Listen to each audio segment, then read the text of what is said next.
ایک اللہ نے ایک فرشتے کو کھڑا کر دیا راستے میں. اس سے بھی پوچھا فرشتے سے انسان سمجھ کے کہ بھائی یہ تم بتاؤ یہ داؤد کیسا آدمی ہے؟ انہوں نے کہا ہاں آدمی تو بہت اچھا ہے مگر ایک کمی ہے ان کے اندر.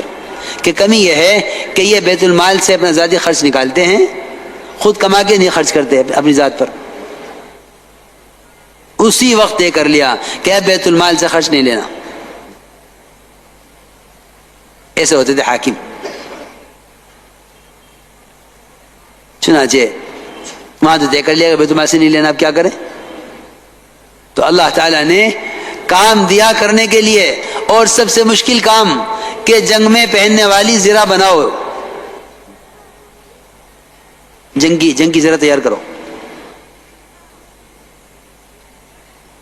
ایک کڑی برابر کی بناؤ اور زرہ کھلی بناؤ. اور سہولت کیا کی؟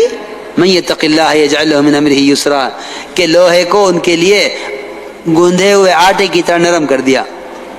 جب تک ایک کڑی تیار نہیں ہو جاتی وہ نرم رہتی, بالکل آٹے کی طرح, گوندھے ہوئے آٹے کی طرح. ایک وعدہ یہ ہے کہ ہم تقوی اختیار کرنے والی کی پچھلی ساری معاف کر دیں گے اور اگلی زندگی میں اس کے عمل کے اجر کو بڑھا دیں گے. من یتق اللہ یکفر عن سیئاتہ ویعظم لہ اجرا.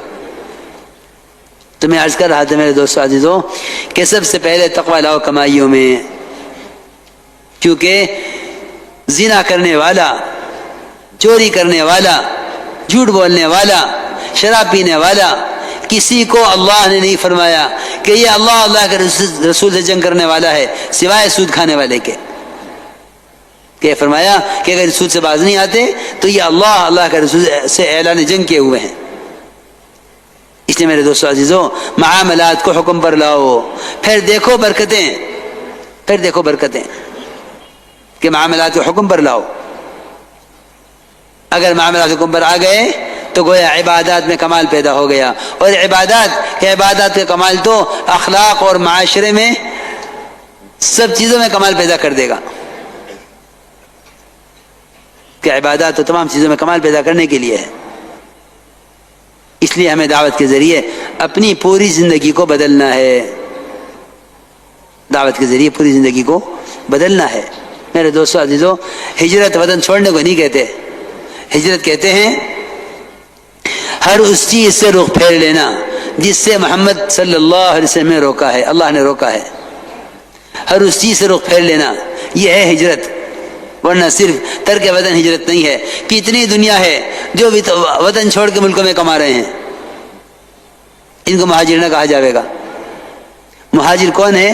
کہ مہاجر تو وہ ہے جو ہجرت کرے, یعنی اپنی زندگی کے تمام شعبوں میں اللہ کے غیر سے رخ پھیر کر اللہ کے اوامر کا پابند ہو جاوے. اس کو کہتے ہیں مہاجر, جو جہاں بھی ہو دین کے ساتھ ہو. حدیث فرمایا مہاجر وہ ہے جو جہاں بھی ہو دین کے ساتھ ہو, وہ مہاجر ہے. اس طرح میرے دوستو عزیزو ہمیں اپنی زندگیوں میں پورا دین لانا ہے. میں نے عرض کیا کہ ایک ایک عمل اللہ کی رضا کے لیے ہو,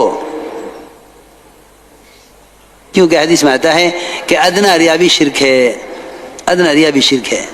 یہ 6 صفات جو 6 نمبر کہلاتے ہیں نا, اصل میں اب تو نمبر گنوانے کو لوگ 6 نمبر کہنے لگے ہیں.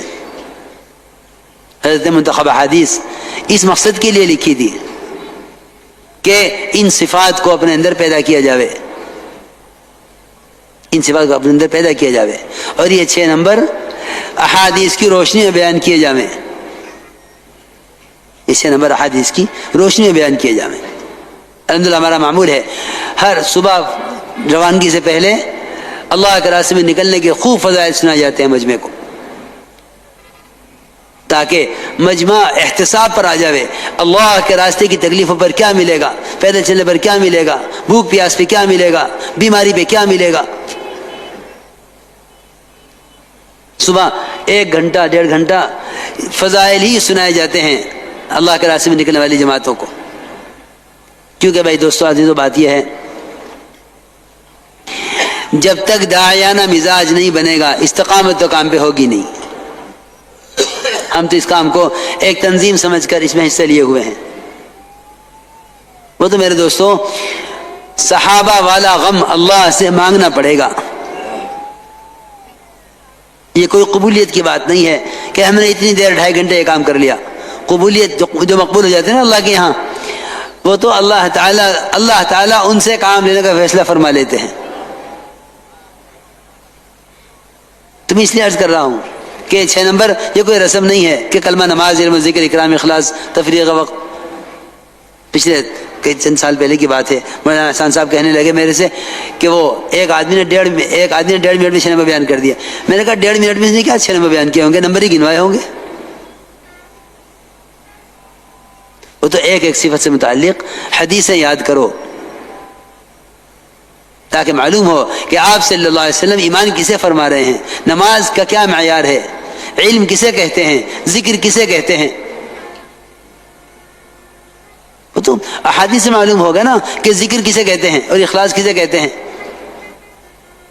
حضرت نے سب سے زیادہ حدیثیں جمع کی اقرا مسلم میں، صرف مسلمانوں کے حقوق کی تعلیم دینے کے لیے کہ مسلمان کا حق پہچانے کیا ہے.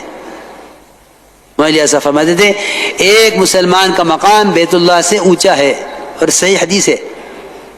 آپ نے خود بیت اللہ کو مخاطب کیا، تیری خوشبو کتنی عمدہ ہے، تیرا مقام کتنا اونچا ہے، اور تیرا احترام واجب ہے، لیکن پھر بھی میں یہ کہتا ہوں کہ ایک مسلمان کا مقام تجھ سے اونچا ہے. ایک مسلمان کا مقام تجھ سے اونچا ہے. اکرام مسلم کسے کہتے ہیں، اخلاص نیت کسے کہتے ہیں، خبر ہی نہیں ہے. اکرام کہتے ہیں انزل الناس منازلهم، ہر آدمی کو اس کے مقام پر، اس کے مرتبے پر رکھو، یہ اکرام. اس لیے بات یاد رکھو، ہر شخص سے اس کی صلاحیت کے مطابق کام لینا، یہ کام لینے والے ذمہ داروں کی ذمہ داری ہے کہ ہر ایک سے اس کی صلاحیت کے اعتبار سے کام لیں، ورنہ عملہ ضائع ہو جائے گا. اکرام یہ نہیں ہے چائے پلا دی پانی پلا چائے پلا دی پانی پلا دیا، یہ کوئی اکرام نہیں ہے. یہ اکرام تو ایک رنڈی اگر کتے کا کر لے تو اس کو جنت مل جاوے. یہاں پانی پلانے کو کافی سمجھ رہے اکرام کے لیے. ایک زانیہ کتے کو پانی پلا دے اس کو کیا مل جاوے؟ جنت. اکرام یہ نہیں ہے. اکرام کہتے ہیں ہر شخص کے مقام کو پہچاننا، اور پہچان کر اس کے ساتھ اس کی حیثیت کے اعتبار سے معاملہ کرنا اور اس سے کام لینا. علماء کا کیا مقام ہے، ان کا کیا استعمال ہے، ہمارا ان سے کیا، ہمارا دین ان سے متعلق ہے. اس لیے میں عرض کر رہا، مولانا ایسا فرماتے تھے گناہگار سے گناہگار مسلمان کو عظمت کی نگاہ سے دیکھنے کی مشق کیا کرو. گناہگار سے گناہگار مسلمان کو عظمت کی نگاہ سے دیکھنے کی مشق کیا کرو. مولانا ایسا کے ملفوظات میں ہے.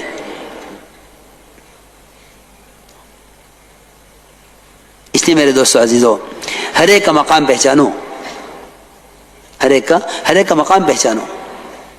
جب ساتھیوں سے غلطی ہو جائے تو ان کی خوبیاں تلاش کیا کرو. ساتھیوں سے غلطی ہو جائے تو ان کی خوبیاں تلاش کیا کرو. ان کی خوبی کیا ہے؟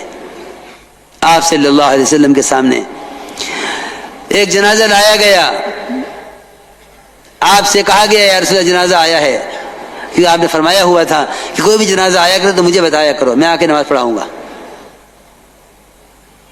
کہ آپ کا نماز پڑھانا اس مرنے والے کی مغفرت کا اور قبر کے عذاب سے بچنے کا سبب ہے. آپ جب نماز کے لیے آنے لگے تو حضرت عمر رضی اللہ تعالیٰ عنہ نے آپ کو اس کی نماز پڑھانے سے روک دیا. دیکھو ایک بات یاد رکھو، اس کام کا مزاج ہے. آپ صلی اللہ علیہ وسلم نے صحابہ کو اس کا عادی بنایا ہے کہ اگر کسی سے کوئی غلطی ہو جائے تو اس کی خوبی تلاش کرو. کیوں؟ اس لیے کہ یہ کوئی کمپنی تو ہے نہیں کہ ان کو رکھو ان کو نکالو. اس کام میں آدمی معذور تو ہو سکتا ہے، معذول نہیں ہو سکتا. جی ہاں، کھلا ہوا کام ہے. یہ اعمال دعوت ہیں، یہ اعمال عبادت ہیں، یہ گشت ہے، یہ تعلیم ہے، یہ مشورے ہیں، ان میں چلنا ہے. اور ان میں چلتے چلتے مرنا ہے. کوئی کمپنی تو ہے نہیں, نہ اس کا کوئی ممبر ہے, نہ اس کی کوئی وزارت ہے, نہ کوئی صدارت ہے, کچھ بھی نہیں ہے. کسی نے مولانا صاحب سے کہا کہ آپ حضرت جی ہیں. فرمایا حضرت جی میں تو اپنے عملے کی وجہ سے ہوں, میرا عملہ نہیں تو میں کچھ بھی نہیں.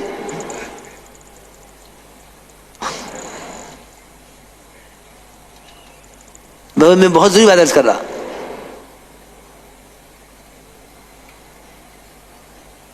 کہ جب کسی سے غلطی ہو جائے اس کی خوبیاں تلاش کرو اور قربانیاں یاد کرو. اس کی قربانی کیا ہے؟ تو جنازہ لایا گیا, لیکن جنازہ اتنے برے آدمی کا تھا, اتنا برا آدمی جو اپنی برائیوں میں مشہور تھا.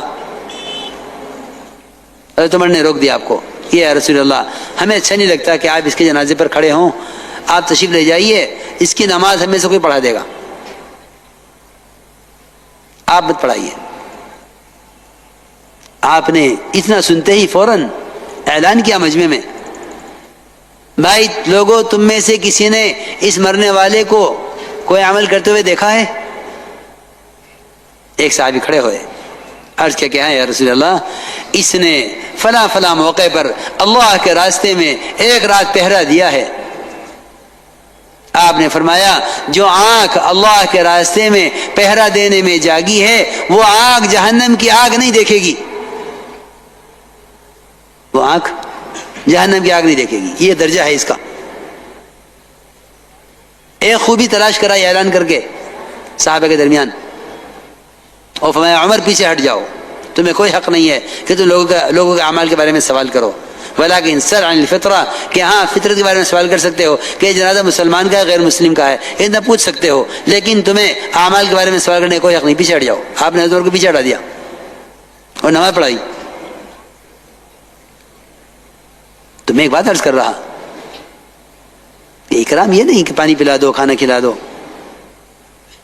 یہ اکرام تو صحابہ مشرکین کا کرتے تھے, اور ایسا کرتے تھے جیسا کیا مسلمان کرے گا آج کسی مسلمان کا, جو صحابہ مشرکین کا کرتے تھے.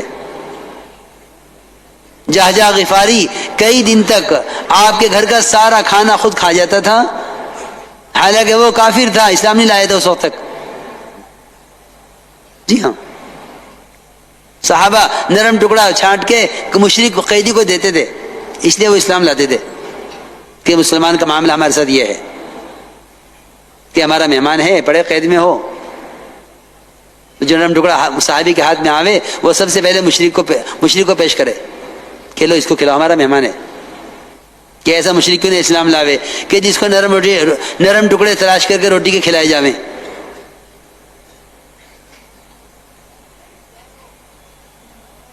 تو سمجھنا چاہیے کہ دعوت کا کیا مزاج ہے, کہ دعوت کے اندر بہت وسعت ہے. داعی کا دل تو عالم سے زیادہ وسیع ہوتا ہے,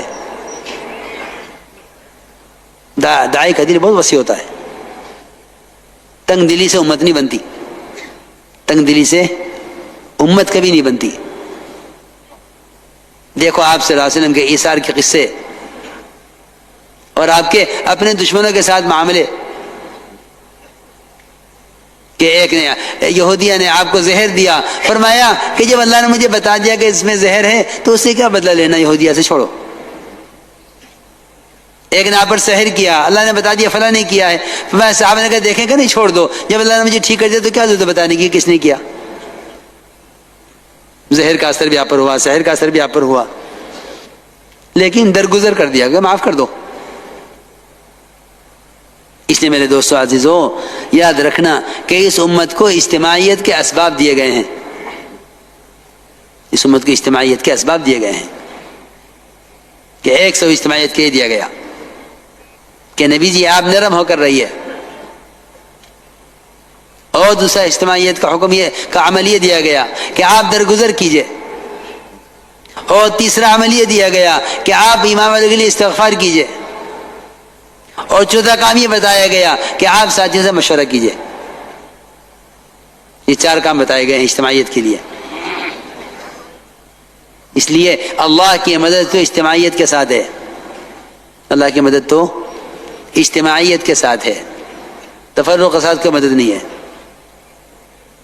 کیونکہ تفرق کا جو اثر ہے وہ تو یعنی نسلوں تک کو برباد کر دیتا ہے، یہلک الحرث والنسل. اور اجتماعیت کے اثرات کہ اللہ کی مدد ہے اجتماعیت کے ساتھ، ید اللہ علی الجماعہ. میں اس پر ایک واقعہ سناؤں گا آپ کو کہ اللہ تعالیٰ نے قرآن میں 2 مسجدوں کا ذکر فرمایا ہے، ایک مسجد ضرار اور ایک مسجد قبا. ایک مسجد کی تو بنیاد تقوی پر، ایک مسجد کی بنیاد تفریقے پر. اللہ نے فرمایا نبی جی آپ مسجد قبا ضرور جایا کریں اور وہاں عبادت کیا کریں، اور مسجد ضرار کے فرمایا کہ یہاں ہرگز قدم مت رکھنا، حالانکہ یہ بھی مسجد ہے. چند لوگوں نے ایمان مسلمانوں سے الگ ہو کر تفریق پیدا کرنے کے لیے الگ جگہ بنا لی کہ ہم یہاں الگ کام کریں گے، حالانکہ مسجد ہے، دونوں مسجدیں ہیں، لیکن انہوں نے مسجد بنائی ہے تفرقے کی بنیاد پر. تو اللہ نے فرمایا کہ نبی جی آپ اس مسجد میں ہرگز قدم نہ رکھنا. تو آپ صلی اللہ علیہ وسلم نے چند صحابہ کو حکم دیا کہ جاؤ اس مسجد کو آگ لگا دو. اس کو جلا دیا گیا. یہ پورا واقعہ لکھا تھا مفسرین نے اس آیت کے ذیل میں. تو وہ گئے اور انہوں نے کچھ ایندھن اکٹھا کیا اور اس کو آگ لگا دی. جو لوگ وہاں جمع تھے وہ بھاگ گئے، وہ ختم ہو گئی مسجد، جگہ خالی ہو گئی. تو آپ نے فرمایا ایک صحابی حضرت زید بن عاصم سے کہ تم یہاں گھر بنا لو. وہ کہنے لگے کہ یا رسول اللہ نے تو آپ سے کہا یہاں قدم نہ رکھیں اور میں یہاں گھر بنا کے ہمیشہ رہوں، میں یہاں گھر نہیں بناؤں گا، میں یہاں گھر نہیں بناؤں گا. ہاں فلاں صحابی ہیں ان کو زیادہ ضرورت ہے مکان کی، ان کو دے دیں. آپ ان کو بلایا، ان کو بلا کے فرمایا کہ یہ جگہ تم لے لو. وہ صحابی کہتے ہیں کہ میں نے وہاں گھر بنا لیا، مگر جب تک میں اس گھر میں رہا، اس مسجد کی جگہ پر جہاں امام والے کے درمیان تفریق پیدا کرنے کے لیے الگ جگہ بنائی گئی تھی، فرماتے ہیں کہ میں جب تک اس گھر میں رہا میں بے اولاد رہا، مجھے اولاد نہیں ہوئی، اور میرے اس گھر میں رہتے ہوئے کبھی کسی کبوتر نے وہاں گھونسلہ نہیں بنایا اور کبھی کسی مرغی نے انڈوں میں سے بچے نہیں نکالے. اتنی نحوست تھی افتراق کی، اتنی نحوست تھی افتراق کی کہ نہ ان کو کوئی اولاد ہوئی، نہ کسی کبوتر نے گھونسلہ بنایا، نہ کسی مرغی نے انڈوں میں سے بچے نکالے. اس لیے میرے دوستو عزیزوں بہت ضروری بات میں عرض کر رہا، اس لیے سمجھنا چاہیے کہ اکرام کیا ہے. انزلوا الناس منازلهم کہ ہر آدمی کو اس کے مقام پر رکھو. اور یہ جو باتیں میں نے عرض کی ہیں، 4 باتیں عرض کی ہیں، یہ مشورہ اور درگزر اور ساتھیوں کے لیے استغفار اور نرم ہو کر رہنا ساتھیوں کے لیے، یہ 4 باتیں محمد صلی اللہ علیہ وسلم کو اللہ کی طرف سے بطور ہدایات ہیں. اگر یہ نہیں ہوں گی لنفضوا من حولک تو یہ آپ کے پاس سے سب چھوڑ کر بھاگ جائیں گے. اس لیے میرے دوستو عزیزو اللہ کے یہاں اپنے آپ کو قبول کرانے کے لیے 2 بنیادی چیزیں ہیں، ایک اخلاص، ایک قربانیاں. ایک اخلاص، ایک قربانیاں، یہ 2 چیزیں اصل ہیں، ایک اخلاص، ایک قربانیاں. استقامت واقعی مخلصین کو ہوگی، کیونکہ اس راستے میں آنے والی ناگواریوں کو برداشت مخلص ہی کر سکتا ہے، جس کو اللہ سے چاہیے، جس کو اللہ سے چاہیے، بندوں سے کچھ چاہیے ہی نہیں۔ اس لیے اپنے اندر ہم اللہ سے رو رو کر اخلاص کو مانگا کریں، کیونکہ حدیث میں آتا ہے ادنا ریا بھی شرک ہے، ادنا ریا بھی شرک ہے، ادنا ریا بھی شرک ہے۔ تو ایک ہے اخلاص کہ اللہ کے لیے ہونا، ایک ہے استخلاص کہ اس کام کو کام کا ہو کر کرو، اس کام کو کام کا ہو کر کرو۔ میرے دوستو، بزرگو، عزیزو، اغراض اور اخلاص ایک مومن کے دل میں جمع نہیں ہو سکتی، اغراض بھی ہو اخلاص بھی ہو، یہ ایک مومن کے دل میں جمع نہیں ہو سکتی۔ ایک استخلاص ہے، وہ یہ کہ کام کا ہو کر اپنے آپ کو کام کا اپنے اللہ کا ہو کر کام کرو، اللہ کے لیے کرو،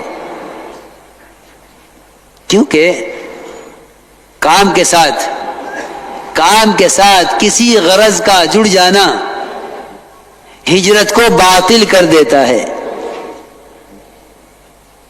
کام کے ساتھ کسی غرض کا جڑ جانا ہجرت کو باطل کر دیتا ہے۔ سنو دھیان سے،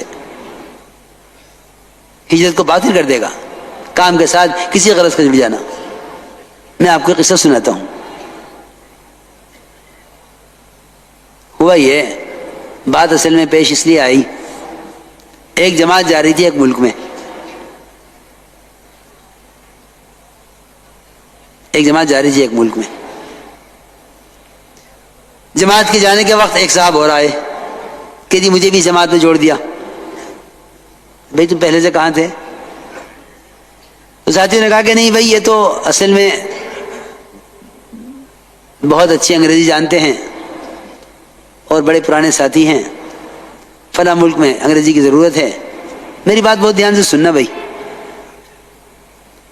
تو یہ اپنے کسی تجارتی کام سے جا رہے ہیں، وہ اپنا تجارتی کام بھی کر لیں گے اور جماعتیں بھی جڑ جائیں گے۔ میں نے کہا نہیں بھائی، اس میں تو میں ان کو جوڑنے کا نہیں، یہ اپنا تجارتی کام کریں، جا کے کریں، جب بھی واپس آ جائیں گے تجارتی کام کر کے فارغ ہو جائیں گے اس سے، پھر ہم دیکھیں کوئی جماعت ہوگی اس میں جوڑ دیں گے ان کو۔ لیکن تجارت اور دعوت دونوں ساتھ چلیں، کہ جماعت بھی نکل جاؤں تجارت بھی کر لوں، میں کہ یہ تو نہیں ہونے کا۔ تو کہنے لگے کہ اس میں کیا حرج ہے؟ میں نے کہا دیکھو بات یہ ہے کہ ہم سیرت پر کبھی غور نہیں کرتے کہ ہمارے کام کا طریقہ مزاج، ہمارے کام کا طریقہ کیا ہے، مزاج کیا ہے۔ تو میں نے تو ان کو واقعہ سنایا کہ عمر رضی اللہ تعالیٰ عنہ نے اپنے ساتھی سے یہ فرمایا کہ جو شخص اللہ کے راستے میں نکلے، اللہ کے کلمے کو بلند کرنے کے لیے، اللہ کے دین کو پھیلانے کے لیے، اور پھر وہ شخص غیروں کے ہاتھوں قتل کر دیا جاوے، تو تم اس کو شہید مت کہو۔ سچی میں عرض کیا مومنین، ایک آدمی اللہ کے راستے میں نکلا ہے، ایک آدمی اللہ کے راستے میں نکلا ہے، اللہ کے کلمے کو بلند کرنے کے لیے، اللہ کے دین کو پھیلانے کے لیے، پھر وہ شہید کر دیا گیا، اس کی شہادت میں کیا شک ہے؟ حضرت عمر نے فرمایا دیکھو بات یہ ہے کہ یہ نکلا تو تھا بے شک اللہ کے کلمے کو بلند کرنے کے لیے اور دین کو پھیلانے کے لیے، لیکن نکلنے کے زمانے میں، اللہ کے راستے میں نکلنے کے زمانے میں، یہ بات یاد رکھنا، اللہ کے راستے میں نکلنے کے زمانے میں اس نے گزرتے ہوئے ایک چھوٹی سی تجارت کر لی، کچھ بیچا، کچھ خریدا، جس سے اس کو کچھ نفع ہو گیا، اور وہ نفع بھی آگے اللہ کے راستے میں خرچ کرے گا۔ فرمایا کہ یہ آدمی اللہ کے یہاں شہید نہیں کہلائے گا، تم یہ کہو کہ اللہ کے راستے میں قتل ہو گیا ہے، اللہ اس کو اپنے فضل سے جنت میں داخل فرما لیں. اس کے لیے دعا کرو کہ اللہ اس کو اپنے فضل سے جنت میں داخل فرما لیں. واقعی شہید تو یہ نہیں ہے، کیونکہ تمہیں معلوم نہیں کہ اس نے نکلنے کے زمانے میں ایک چھوٹی سی تجارت کی ہے اور وہ تجارتی مال اس کی سواری پر رکھا ہوا ہے. یہ اللہ کے یہاں شہید نہیں کہلائے گا. اس لیے میرے دوستو عزیزوں، میں سوچ رہا تھا، میں نے کہا علماء نے تو یہ لکھا ہے کہ حج میں کوئی آدمی اگر تجارت بھی کر لے تو کوئی حرج نہیں ہے.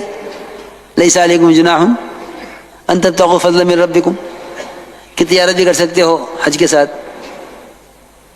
حالانکہ فریضہ ہے اور زندگی میں صرف ایک مرتبہ فرض ہے، اس میں تجارت کی جا سکتی ہے. یہ کام اتنا نازک کام ہے کہ اپنی ہجرت، اللہ کے راستے کے خروج کو اللہ کے لیے اتنا خالص کر لو کہ اس میں ذاتی کوئی کام اگر شریک شامل کر لیا تو ہجرت متاثر ہو گئی. فرمایا حضرت عمر نے کہ یہ آدمی شہید نہیں کہلاوے گا اللہ کے یہاں، اس کو شہادت درجہ نہیں ملے گا. کیوں کہ یہ مہاجر نہیں ہے. مہاجر تو صرف اس کو کہتے ہیں جس کے نکلنے کی کوئی غرض نہیں سوائے اللہ کے کلمے کو بلند کرنے اور اللہ کے دین کو پھیلانے کے، اس کے علاوہ کسی چیز کا بھی ارادہ نہ کرے. کہ ایک صحابی نے عرض کیا کہ یا رسول اللہ، میں اللہ کے راستے میں نکلنا چاہتا ہوں کہ اس سے نکلتا ہوں مجھے ایک تیر مل جاوے. آپ نے فرمایا تیرے لیے اللہ کے راستے میں نکل کر اس تیر کے سوا دنیا اور آخرت میں کچھ نہیں ہے. اس تیر کے سوا اور کچھ نہیں ہے. اس لیے میرے دوستو بزرگوں عزیزوں، اسے کہتے ہیں استخلاص، کہ اس راستے میں اللہ کے ہو کر، اللہ کے کام کے ہو کر نکلیں. کیونکہ اپنی اغراض کو خروج کے وقت میں شامل کر لینا یہ ہجرت کے ثواب کو ختم کر دیتا ہے اور شہادت کے درجے سے روک دیتا ہے. اس میں میں نے تمہیں کا واقعہ سنایا ہے. اس لیے ہمیں ان نیتوں کے ساتھ اس محنت کو کرنا ہے کہ اپنی نیتوں کو خالص رکھو، نیتوں کو خالص رکھو. کیونکہ دیکھو بھائی دوستو، بات یہ ہے کہ کارنامے تو لوگ بڑے بڑے کرتے ہیں، کیونکہ حسن خاتمہ کہ حسن خاتمہ جو ہے وہ صرف حسن عمل پر نہیں ہے بلکہ حسن نیت بھی شرط ہے. حسن نیت، حسن عمل، یہ دونوں چیزیں ہوں حسن خاتمہ، تو پھر حسن خاتمے کی امید کی جا سکتی ہے. ورنہ یہ بات نہیں ہے کہ ایک آدمی نے بڑا اچھا کام کیا ہے تو اب اس کے اس اچھے عمل کی وجہ سے اس کا خاتمہ جو ہے، اس کا خاتمہ بھی اچھا ہو جاوے. دیکھو میری بات دھیان سے سننا بھائی، بڑے بڑے کارنامے لوگ انجام دیتے ہیں، بڑے بڑے کارنامے انجام دیتے لوگ دنیا میں، زندگی کے دنیا کے تمام شعبوں میں، حکومت میں، تجارت میں، زراعت میں، دعوت اور تبلیغ میں، جتنے بھی شعبے ہیں لوگ اس میں بڑے بڑے کارنامے انجام دیتے ہیں. وہ کیا ہوتے ہیں کہ جی ہم نے فلاں کام، فلاں کی یہ مدد کی ہے، ہم نے فلاں کام میں یہ کارنامہ انجام دیا ہے. لیکن یہ بات یاد رکھنا ہمیشہ کہ حسن خاتمہ حسن نیت پر ہوگا، محض حسن عمل پر نہیں ہوگا. اس پر میں آپ کو واقعہ سناتا ہوں. صحابہ کرام کا مقابلہ تھا مشرکین کے ساتھ. ایک طرف صحابہ کی فوج، ایک طرف مشرکین.